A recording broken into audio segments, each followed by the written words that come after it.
शिव महापुराण, यहां तक विष्णु पुराण कहती है, स्कंद पुराण वर्णन करती है, कार्तिक खंड वर्णन करता है कि तुलसी का क्यारा गोल है, चौकोर है, षडाकार का है। उसका भी प्रमाण हमारे शास्त्रों में लिखा हुआ है कि अगर तुलसी का कुंड गोल है तो वो ऐश्वर्य प्राप्त करता है, तुलसी का कुंड चौकोर है तो वो वंश की वृद्धि करता है, तुलसी का कुंडा अगर षडाकृति का है, 6 फलक वाला है, तो वो घर में संपदा की वृद्धि करता है। ये तुलसी के कुंड का भी प्रमाण हमारे यहां शास्त्रों में लिखा हुआ है कि कुंडा कैसा होना चाहिए। तुलसी के कुंड की आकृति कैसी होना चाहिए, तुलसी का कुंड होना कैसा चाहिए, उसका भी प्रमाण हमारे यहां स्कंद पुराण में लिखा हुआ है, विष्णु पुराण में लिखा हुआ है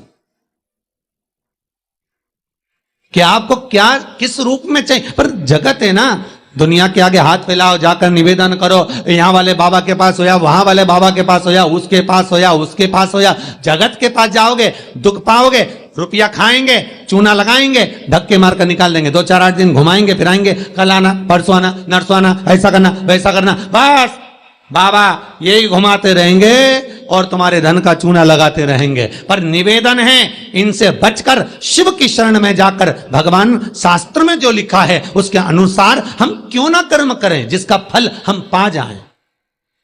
हम क्यों ना ऐसा कर्म करें जिसके फल को हम पा सकें। हम क्यों भ्रमित हों।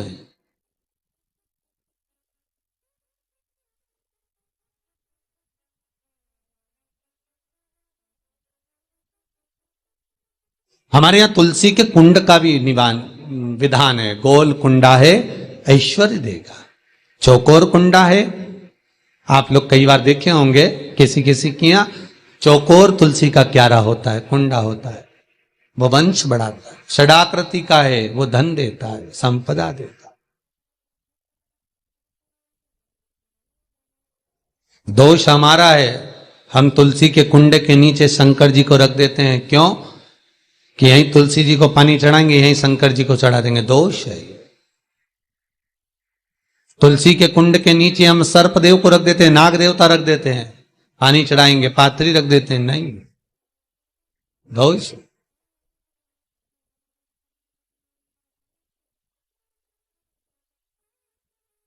इसका दोष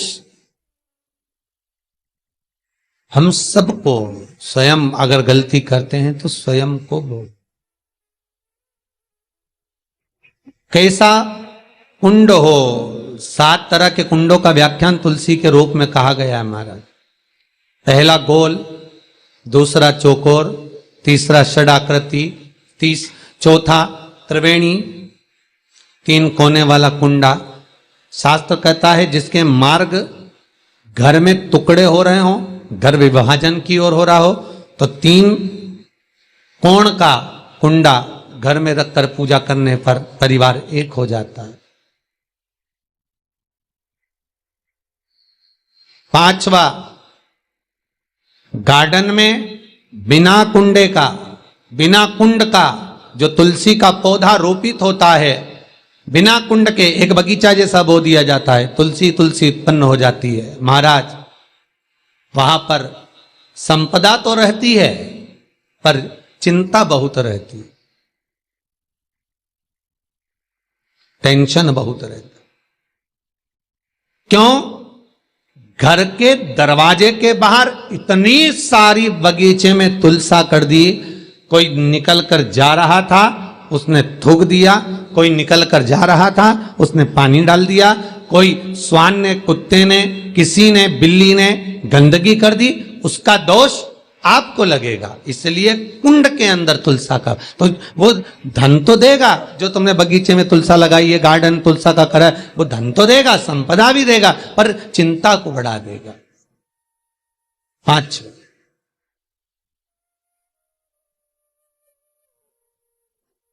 महाराज 6, तुलसी के कुंड को 3 धार पर लटका कर रखना। कई जगह पर आपने देखा होगा तुलसी का जो कुंडा होता है उसको 3 जो तार होते हैं, 3 जो चेन होती है उस पे लटकाया जाता है। महाराज विष्णु पुराण उसका भी व्याख्यान करती है महाराज वहां व्यक्ति के कार्य उन्नति की सीढ़ी की ओर बढ़ जाते हैं। जैसे भोजन की थाली लग गई, भोजन तैयार हो गया, बस खाने बैठे हो और थाली खसक गई, समझ लेना कि तुलसी को अधर पर लटका कर रखा है।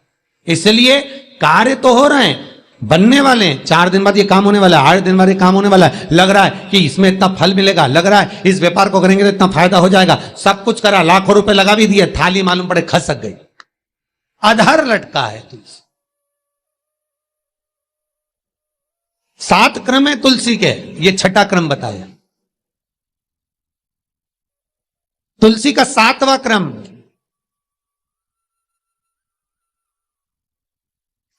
तुलसी का 7वां क्रम है महाराज, तुलसी का कुंडा जैसा घर के आंगन में है, तुलसी का कुंड जैसे घर के आंगन में विराज रहा है, ऐसा ही छोटा सा कुंड भगवान के लिए रोपित करें।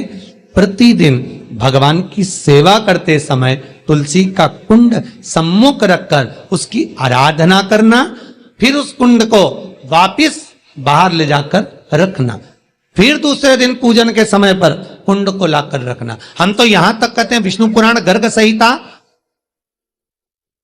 कल्याण का तुलसी अंग यहां तक वर्णन करता है कि आप पूरे साल ये नहीं कर सकते तो कम से कम कार्तिक के महीने में भगवान के सामने तुलसी का छोटा कुंड, चौकोर वाला, गोल नहीं, चौकोर कुंड लाकर भगवान के सामने रखकर छोटा सा कुंड का पूजन कर कर भगवान के साथ उस कुंड को वापस बाहर विराजमान करें, फिर कल लेकर आए, फिर विराजमान करें। आप पूरे साल नहीं कर सकते तो 1 महीना।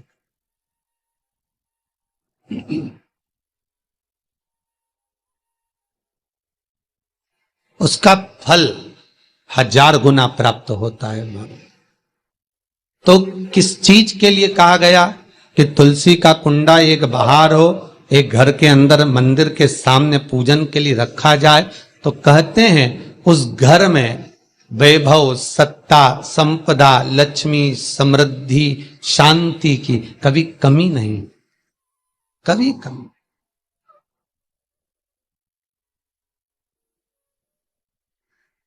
प्राप्ति सुख की, आनंद की।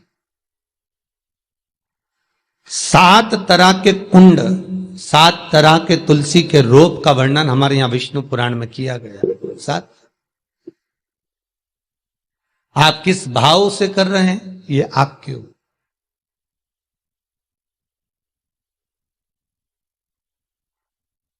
महाराज,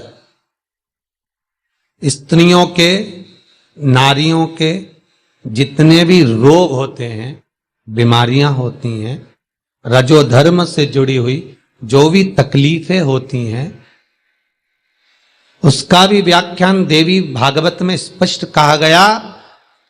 गूलर का फूल, अर्थात जो देवी जी को, माता जी को जो घंटी वाला फूल चढ़ता है लाल कलर का, गूलर का फूल, माता के चरणों को छुआकर, तुलसी के पौधे का स्पर्श कराकर, जो नारी को रजोधर्म से जुड़ी हुई परेशानियां होती हैं, उसके अंतर्गत वो फूल तुलसी का पौधा दिखाते हुए खिला दिया जाता है, तो 3 दिन में उसको 2 दिन में आराम लग जाता है। 2 या 3 दिन आराम। महाराज,